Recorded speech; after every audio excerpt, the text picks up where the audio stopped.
కావాలని ఏరి కోరి వాళ్ళ రాజకీయ పబ్బం ఎక్కడైతే గడుస్తుందనుకుంటున్నారో, లేదా 1-2 చోట్ల ఎన్నికలు జరిపి తద్వారా ప్రజల్లో సన్నగిల్లుతున్న లేదా ప్రజల్లో మసకబారుతున్నటువంటి తమ ప్రభుత్వం యొక్క పలుకుబడిని పిల్లి మొగ్గలేసి నిలబెట్టుకోవాలనేటువంటి తంతులో భాగంగా రాష్ట్రంలో పదుల సంఖ్యలో ఖాళీలు ఉన్నప్పటికీ కూడా పులివెందుల జడ్పీటీసీని మాత్రం ఎన్నుకుని దాన్ని బై ఎలక్షన్కి తీసుకొచ్చి నామినేషన్ల కట్టడి దగ్గర నుంచి ఇవాళ వైఎస్ఆర్ కాంగ్రెస్ పార్టీకి చెందినటువంటి పులివెందుల జడ్పీటీసీ మరణిస్తే ఆ మరణించిన ఆయన కుటుంబ సభ్యుల్ని మేము పోటీకి పెడితే ఇవాళ తెలుగుదేశం పార్టీ నామినేషన్ వేయకుండా అడ్డుకోవటం, నామినేషన్ అడ్డుకున్న దాన్ని కూడా అధిగమించి వైఎస్ఆర్ కాంగ్రెస్ పార్టీ నామినేషన్ దాఖలు చేయటం, దాఖలు చేసినటువంటి మరుసటి రోజు నుంచి కూడా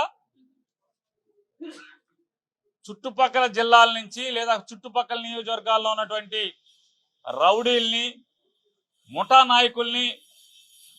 పోగేసుకు తీసుకొచ్చి వాళ్ళ కడపలో కేవలం పులివెందుల జడ్పీటీసీ 10,000 మంది ఓటేసేటువంటి 5 మేజర్ పంచాయతీలు ఉన్నటువంటి పులివెందుల రూరల్ మండలంలో 10,000 మంది ఓటు చేసేటువంటి మరొక సుమారుగా 13 మాసాలు ఉన్నటువంటి పదవీ కాలం ఉన్నటువంటి జడ్పీటీసీ ఎన్నికని ఏర్పాటు చేసి ఏ రకంగా తంతు కొనసాగిస్తామో చూస్తున్నాం. ఇవాళ మనం సినిమాల్లో చూసుంటాం, చంద్రబాబు నాయుడు చేసేటువంటి ఈ అకృత్యాలన్నీ కూడా ఎన్నికల్లో చంద్రబాబు నాయుడు ఆచరిస్తున్నటువంటి అకృత్యాలన్నీ సినిమాల్లో మాత్రమే మనం చూసుంటాం. ఇవాళ ఈ సమాజానికి మరీ ప్రత్యేకించి వైఎస్ఆర్ కాంగ్రెస్ పార్టీకి నారా చంద్రబాబు నాయుడు గారు నేర్పిస్తున్నాడు. ఇవాళ జరిగిన తంతు చూస్తే రమేష్ యాదవ్ అనేటువంటి ఒక వెనుకబడిన కులాలకు సంబంధించినటువంటి ఒక ఎమ్మెల్సీ, కడప జిల్లాకు సంబంధించినటువంటి వ్యక్తి, అలాగే రాము అనేటువంటి వైఎస్ఆర్ కాంగ్రెస్ పార్టీ నాయకుడు, మండల స్థాయి నాయకుడు, ఎంపీపీ, వాళ్ళిద్దరూ కలిసి ఒక గ్రామంలో ప్రచారానికి వెళ్ళి ప్రచారం నుంచి బయలుదేరి కారు ఎక్కి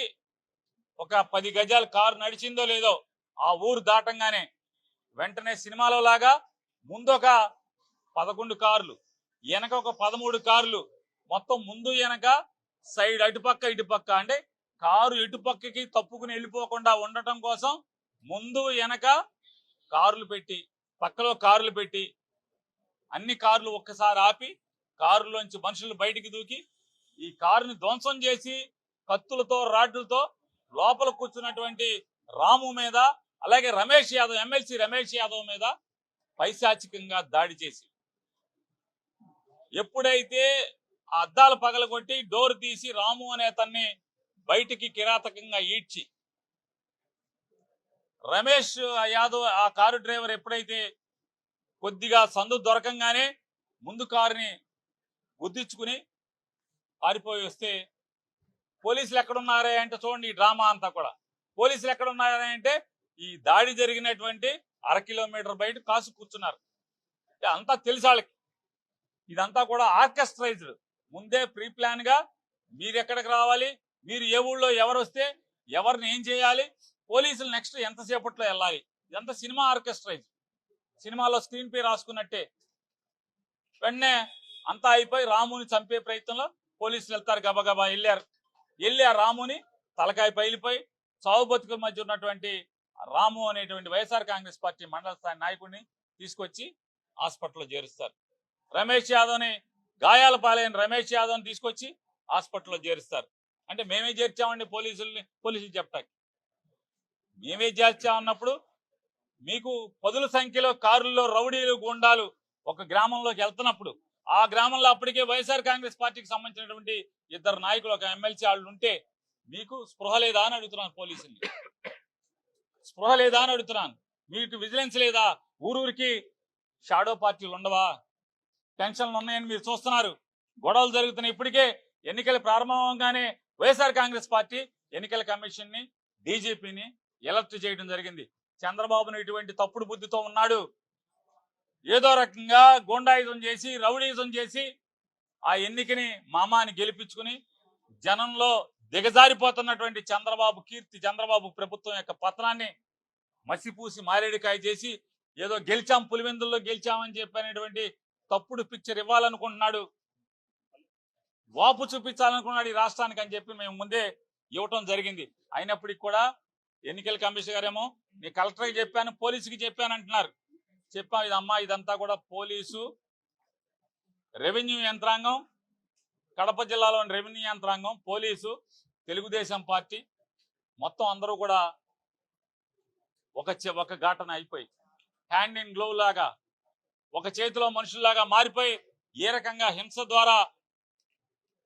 కకావికలం చేసి ఎవరు బూతుల్లో కూడా ఉండనివ్వకుండా, అసలు అన్నిటికంటే ఆశ్చర్యం ఏంటంటే ఎన్నికల చరిత్రలో మీరు ఎక్కడ చూసి ఉండం మనం, ఇంతవరకు ఒక్క కేసు కూడా లేనటువంటి అనేక మందిని గ్రామస్థాయి నాయకులందరినీ కూడా బైండ్ ఓవర్ చేయటం, బైండ్ ఓవర్ చేసి రేపొద్దున ఎన్నికల ప్రచారంలో పాల్గొనకుండా ఉండేది చేయటం, కొడటం, కేసుల్లో ఇరికించటం, అందరినీ కూడా అంటే వైఎస్ఆర్ కాంగ్రెస్ పార్టీకి సంబంధించిన పులివెందుల రూరల్ మండలంలో ఒక్కటంటే ఒక్క నాయకుడిని కూడా గ్రామంలో లేకుండా, బూత్ ఏజెంట్లుగా కూడా ఎవరిని లేకుండా మొత్తం గుద్దుకుని ఈ 10,000 ఓట్లు ఓటర్స్ ఓటు వేసేటువంటి వాళ్ళని ఓట్లన్నీ కూడా వాళ్లే గుద్దుకుని తద్వారా పులివెందుల్లో మేము గెలిచామని జబ్బలు జరుగుతుంటాకి ఈ తప్పుడు ప్రయత్నం చేస్తున్నాడు. ఈ గూండా రాజ్యాన్ని అలవాటు చేస్తున్నాడు నారా చంద్రబాబు నాయుడు గారు. కానీ ఇవాళ తెలుగుదేశం వాళ్ళు ఎవడెవడైతే తెలుగుదేశం వాళ్ళు ఇవాళ ఈ కారులు ఎక్కి అధికార మదంతో మీరు కత్తులతో హింసతో ఈ రకంగా దాడులు చేసే పరిస్థితి పులివెందుల్లో ఉంటే ఇల్లలకగానే పండగ కాదు, రేపు జగన్ వచ్చిన తర్వాత మీ కర్మ ఏంటో కూడా ఆలోచించుకోమని ఇవాళే మీకు హెచ్చరిక చేస్తున్నాం. మీ కర్మ ఏ కర్మగా పట్టబోతుందో అనేది కూడా హెచ్చరిక చేస్తున్నాం. ఇవాళ చంద్రబాబు నాయుడు ఉన్నాడు, అధికార మదం ఉంది, మరొక 3 ఏళ్ళు ఉంటుంది, 3.5 ఏళ్ళు ఉంటుంది అని చెప్పని ఈ రకంగా మీరు హింసతో ఎన్నికలను గెలుద్దాం అనుకుంటే, భయభ్రాంతులు చేసి పులివెందుల్లో ఎన్నికని గెలుద్దాం అనుకుంటే గనక, గెలిచినట్టు మీరు చిత్రీకిద్దాం అనుకుంటే గనక ఇళ్ళగానే పండగ కాదు. ఖచ్చితంగా మరో 3 సంవత్సరాలు 3.5 సంవత్సరాల్లో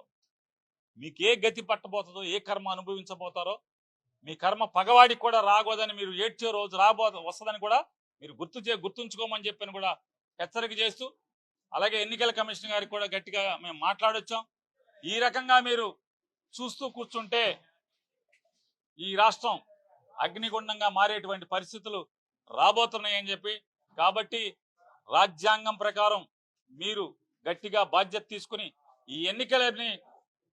హింస లేకుండా పోలీసు రాజ్యంగా కాకుండా నిష్పక్షపాతంగా ఫ్రీ అండ్ ఫెయిర్ ఎలక్షన్స్ జరిగేట్టుగా చర్యలు చేపట్టమని చెప్పని కూడా వారిని గట్టిగా కోరటం జరిగింది.